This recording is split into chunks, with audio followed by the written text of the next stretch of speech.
नमस्कार, स्वराज एक्सप्रेस देख रहे हैं आप और मैं आपके साथ में वैष्णवी। बुलेटिन की शुरुआत करेंगे खबरों के साथ, जहां रायपुर के नकटी गांव में कब्जा खाली कराने प्रशासन के पहुंचने पर ग्रामीणों ने विरोध किया। वहीं ग्रामीणों का कहना है कि 25 जून की कार्रवाई का नोटिस 26 जून को उन्हें दिया गया है। उन्होंने कहा कि वे यहां वर्षों से रह रहे हैं और बिना पुनर्वास हटाना अन्याय होगा। इधर प्रशासन ने समझाइश के जरिए स्थिति संभालने की कोशिश की।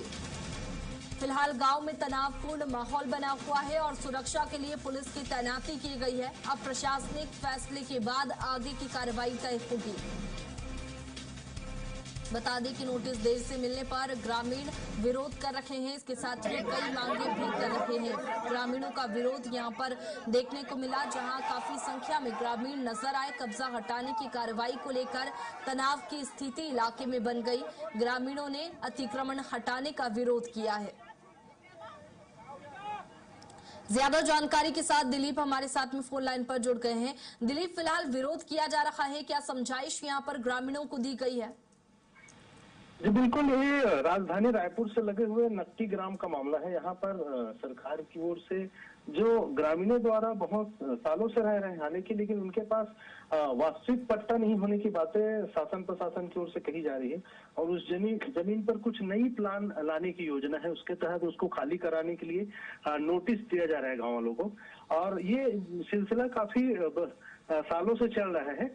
6 महीने साल भर पहले भी इसको लेकर लगातार काफी हंगामा हुआ था। उसके बाद अभी मामला शांत था, फिर अचानक कल शाम को इनको नोटिस दिया गया और 25 घरों में नोटिस चस्पा किया गया। ग्रामीणों का आरोप है कि 25 तारीख को खाली कराने का जो नोटिस था, वो नोटिस को 26 तारीख को रात को उनके घरों में चिपकाया जा रहा था। तो इसको लेकर सवाल उठाया कहीं न कहीं प्रशासन की मंशा को लेकर। इसको लेकर फिर ग्रामीण एकत्रित हुए और विरोध प्रदर्शन करने लगे। हालांकि भारी संख्या बल पुलिस की भी पहुंची, फिर आला अधिकारी वहां पहुंचे, काफी समझाइश दी गई। तो उसके बाद फिर मामले थोड़ा सा शांत हुआ है, लेकिन अभी भी इस मामले को लेकर ग्रामीणों में काफी आक्रोश बना हुआ है। अब देखना होगा शासन प्रशासन किस स्तर पर इसे किस तरह से आगे कार्रवाई करती है और किस तरह से ग्रामीणों को समझा पाते हैं। जी बिल्कुल, अब देखने वाली बात होगी कि आगे इस मामले में क्या कार्रवाई होती है, क्योंकि लगातार ग्रामीणों का विरोध तो देखने को मिल रहा है। लेकिन दिलीप, जिस तरह से ग्रामीणों का कहना है कि वो काफी समय से यहीं पर रह रहे हैं, नोटिस भी बहुत जल्दी में दिया और अगले दिन ही जैसे कार्रवाई के लिए पहुंच गए, तो ये किस तरह से जो कब्जा हटाने की कार्रवाई है वो यहाँ पर देखने को मिल रही है। लेकिन क्या ग्रामीणों को जो नए आवास है या फिर रहने की जगह यहाँ पर उपलब्ध कराई जा सकती है, क्या इस पर बात बन सकती है?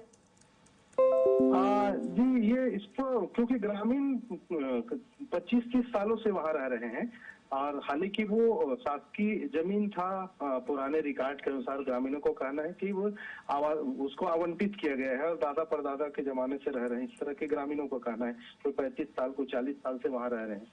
लेकिन शासन प्रशासन का कहना है कि रिकॉर्ड में वो राजस्व रिकॉर्ड में चारागाह की जमीन है, घास जमीन है। तो ऐसे में जो उनको कब्जा किया गया वो नियमतः हटाया जा सकता है राजस्व रिकॉर्ड के हिसाब से। जरूरत पड़ने पर सरकार अतिक्रमित जो जमीन है उन्हें खाली करा सकते हैं।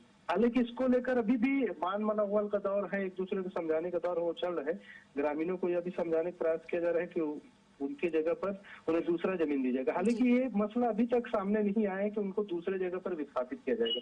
सीधे तौर पर शासन प्रशासन उनको नोटिस देकर हटाने का प्रयास कर रहा है। हालांकि उस जगह पर जहां पर ये पूरा मामला है वो करीब 25-30 एकड़ जमीन का मामला है और वहां पर सरकार की ओर से सरकारी योजनाओं को भी लगाया जा चुका है। वहां पानी टंकी बनाई जा चुकी है। इसके अलावा बहुत सारे घरों को पीएम आवास के तहत घर बने हैं। शौचालय पीएम जो शौचालय योजना है उसके तहत शौचालय भी उन घरों में बने हैं। इसको लेकर सवाल उठा है, अगर वो जगह अवैध है तो उन्हें सरकारी योजनाओं का लाभ किस तरह से दिया गया? अगर सरकारी योजनाओं के तहत उन्हें लाभ दिया जा रहा है तो फिर उसे हटाए क्यों जा रहा है? इस तरह का जो पेचीदा है इस मामले में बने हुए हैं। अब देखना होगा ग्रामीण और शासन प्रशासन के बीच किस तरह से समन्वय बिल्कुल, अब ग्रामीण तो इस अतिक्रमण की कार्रवाई को लगातार अन्याय बता रहे हैं, लेकिन देखने वाली बात होगी कि आगे किस तरह से ग्रामीणों को समझाइश देकर यह अतिक्रमण की कार्रवाई होती है। बहुत शुक्रिया दिलीप आपका तमाम जानकारी के लिए।